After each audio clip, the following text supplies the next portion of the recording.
इसका जी था there is no harm to हट जाएगा, there is no harm in doing in, क्योंकि प्रीपोजिशन है टू के अलावा है तो इसके बाद हमेशा भरपूर लग जाएगा। There is no harm in doing this, there is no harm in doing this. देखिए आगे देखिए, ही डिनाइड टू कम, ये इनकी ही वो आने से मना कर दिया, तो यहाँ पे क्या हो जाएगा, ही फॉर फॉरबिड टू कम, या फिर ही फॉरबिड टू कम, या ही फॉरबिड, या फिर he refuse to come, he refuse to come हो सकता है यहाँ पे देखिए, ही रिफ्यूज टू कम। अच्छा यहाँ देखिए, ही फील सिक, और फील क्या है, फील एक लिंकिंग वर्ब है, फील क्या है, एक लिंकिंग वर्ब है, वर्ब टू फॉर्म है, तो यहाँ पे हमेशा एडजेक्टिव आएगा, क्या आएगा, एडजेक्टिव। तो सिक सिक भी एडजेक्टिव है लेकिन सिक सुटेबल वर्ड नहीं है, तो यहाँ इल का यूज़ करेंगे। 22 में हम लोग क्या यूज़ करेंगे, he fail ill, he fail इल, यहाँ पे इल का यूज़ करेंगे ना कि सिक का, क्योंकि ये परफेक्ट या सुटेबल वर्ड रहेगा यहाँ पे, तो इल का यूज़ किया जाएगा। तो देखिए यहाँ इल का यूज़ किया जाएगा, या देखिए ही फेल सिक, तो फेल फेल लिंकिंग वर्ब है या कॉपुलर वर्ब है, तो इसके बाद हमेशा एडजेक्टिव आएगा, एडजेक्टिव आया है लेकिन वो सुटेबल एडजेक्टिव नहीं है, वह बीमार महसूस कर रहा है, किया, तो या तो उसका हो जाएगा ही फेल इल, ही फेल इल, यानी वो बीमार हो गया, महसूस नहीं किया, वह बीमार हो गया। ही फॉल, फॉल का वर्ब टू, फॉल का वर्ब टू, फॉल का verb two fell, fallen, fall fell fallen, fall fell fallen, second form of verb fall. तो ही फेल इल, यानी वो बीमार हो गया, तो इल होगा, सिक नहीं होगा, सिक सुटेबल वर्ड नहीं है, क्या सुटेबल वर्ड है, फिल के साथ इल लगता है, तो इल सुटेबल वर्ड है, सुटेबल एडजेक्टिव है, ही फेल इल हो जाएगा। ठीक है आगे देखिए, ही डिनाइड टू कम का क्या हो जाएगा, ही रिफ्यूज टू कम। 21 का क्या बताए थे, 21 का ही डिनाइड टू कम, ये मतलब सुटेबल वर्ड नहीं है, तो ही रिफ्यूज टू कम, और उसके बाद ही डिनाइड टू कम है, तो ही डिनाइड हिम, डिनाइड के बाद हमेशा एक ऑब्जेक्ट आएगा, वहाँ नहीं लगा है, तो यहाँ पे परफेक्ट वर्ब जो यूज़ होगा, रिफ्यूज़ यूज़ होगा, he refuse to come, he denied to come नहीं, ही डिनाइड टू कम नहीं, यहाँ परफेक्ट वर्ड नहीं है, इसकी वजह हम रिफ्यूज़ यूज़ करेंगे, ही रिफ्यूज़ टू कम, क्या हो जाएगा, he refuse to come, he denied to come नहीं, ही रिफ्यूज़ टू कम। आगे देखिए, I am looking forward to meet you, मैं तुमसे मिलने के लिए बेसब्री से इंतजार कर रहा हूँ। तो लुकिंग फॉरवर्ड टू के बाद हमेशा भरपूर आता है, ये हमेशा याद रखिएगा। कुछ कुछ ऐसे वर्ड होते हैं जिसके बाद हमेशा भरपूर फॉर्म आता है, जैसे looking forward with a view to, with a view owing to, ऐसे बहुत सारे हैं, और भी बहुत सारे हैं, जैसे accustomed to, यूज टू, ये सब एडजेक्टिव की तरह यूज़ होते हैं, तो इसके बाद हमेशा भरपूर फॉर्म आता है। तो लुकिंग फॉरवर्ड टू मतलब बेसब्री से इंतजार करना, क्या करना, बेसब्री से इंतजार करना, बेसब्री से इंतजार करना। तो यहाँ पे क्या हो जाएगा, I am looking forward to meeting you, मतलब मैं तुमसे मिलने के लिए बेसब्री से इंतजार कर रहा हूँ। आई एम, यानी कि तुम्हारा इंतजार में हूँ, I am looking forward to के बाद हमेशा यहाँ पे क्या आता है, वैसे तो टू के बाद वर्बोन आता है, लेकिन यहाँ पे हमेशा भरपूर आता है। लुकिंग फॉरवर्ड टू एक ऐसा फ्रेज है, क्या है, लुकिंग फॉरवर्ड टू एक ऐसा फ्रेज है जो अपने बाद हमेशा भरपूर लेता है। तो I am looking forward to meeting you, I am looking forward to meeting you. तो लुकिंग फॉरवर्ड टू हमेशा याद रखिएगा, लुकिंग फॉरवर्ड टू एक ऐसा फ्रेज है, एक ऐसा फ्रेजल वर्ड है, या फ्रेजल वर्ब भी कह सकते हैं, एक ऐसा फ्रेज है उस जिसके बाद हमेशा क्या आता है, टू लगा है लेकिन उसके बाद हमेशा भरपूर लेकर आता है। Looking forward to meeting you, looking forward to meeting you, looking forward to meeting you, looking forward to meeting you, looking forward to ऐसे का ऐसा फ्रेज है जो अपने बाद हमेशा भरपूर लेता है। I am looking forward to meeting you, I am looking forward to meeting you, I am looking forward to meeting you. आगे देखिए, I have no knowledge and no interest in music. देखिए नो इंटरेस्ट, इंटरेस्ट मतलब क्या adjective है, नहीं नहीं sorry, noun है, noun के बाद प्रीपोजिशन लग गया है, तो इसमें भी जो पहले वाला नाउन है उसमें भी प्रीपोजिशन लगना चाहिए, क्योंकि देखिए दो दो नाउन है तो दोनों में अलग अलग प्रीपोजिशन लगना चाहिए। अब जो जिस चीज़ के लिए हो, तो जैसे देखिए I have no knowledge of and no interest in, क्योंकि जब अलग अलग मतलब एंड से जुड़ा हो, एंड कंजक्शन से जुड़ा हो, तो दोनों में उस वर्ड के लिए, म्यूज़िक के लिए दोनों में अलग अलग प्रीपोजिशन लगना चाहिए, तभी सही माना जाएगा। तो 24 में क्या हो जाएगा, आई हैव, और अलग लिखते तो क्या होता है, आई अलग लिखते तो I have no knowledge of music, I have no knowledge of music, लेकिन यहाँ पे नो इंटरेस्ट इन म्यूज़िक, तो यहाँ पे वैसे ही कर देंगे, I have no knowledge of music, तो क्या हो जाएगा, I have no knowledge of, I have no knowledge of, उसके बाद एंड नो इंटरेस्ट इन, दोनों में अलग अलग प्रीपोजिशन लगेगा।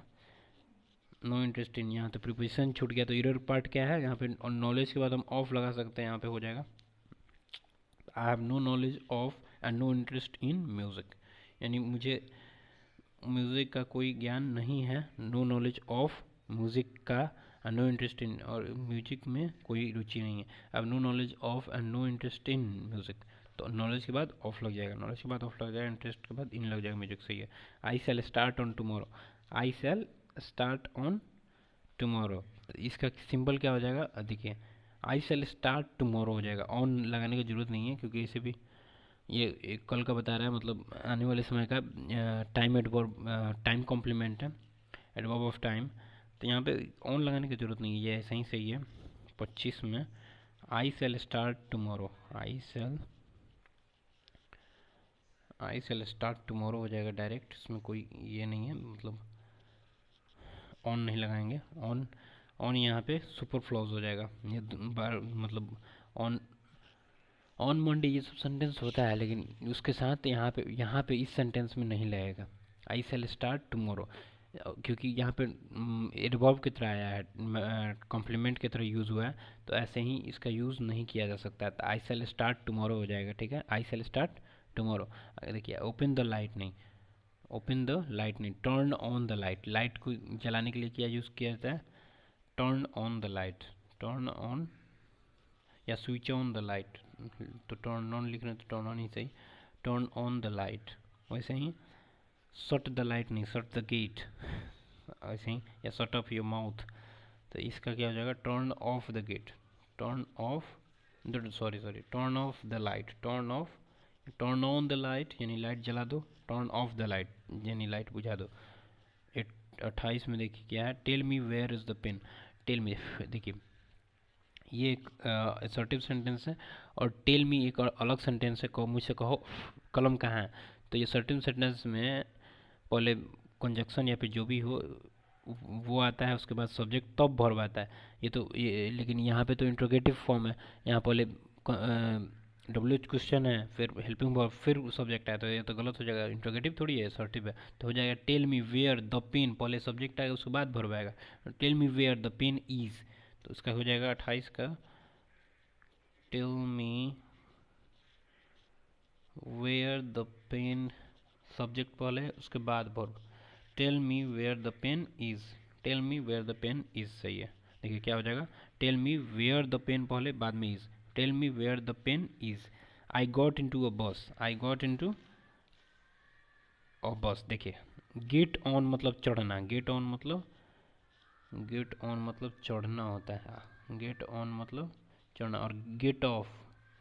मतलब उतरना,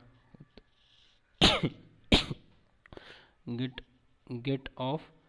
मतलब उतरना, गेट आउट मतलब बाहर कर देना। देखिए आई गॉट इन टू अ बस नहीं, I got on a bus, I got on a बस मतलब मैं एक बस पर चढ़ गया या फिर बस में चढ़ गया, I got on a bus, I got on a बस, गॉट ऑन अ बस, गेट ऑन मतलब चढ़ना, गेट ऑफ मतलब उतरना, तो आई गॉट ऑन अ बस, इंटू नहीं लगता है गेट के साथ, ये फ्रेजल वर्ब है जिसमें गेट ऑन का मतलब चढ़ जाना, I get on a bus, I get on a बस, ठीक है, आई गेट ऑन अ बस। देखिए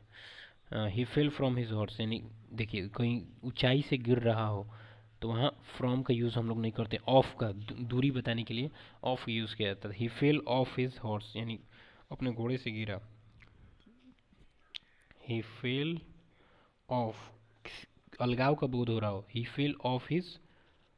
हॉर्स, यानी अलगाव, घोड़े से थोड़े उससे ऊंचाई से गिर रहा है, अलगाव का बोध हो रहा है, सेपरेशन का बोध हो रहा है, तो इसलिए ऑफ का यूज़ करेंगे, दूरी का। तो फ्रॉम नहीं, यहाँ पे ऑफ यूज़ करेंगे। He fell off his horse. आगे देखिए, is this the road to go,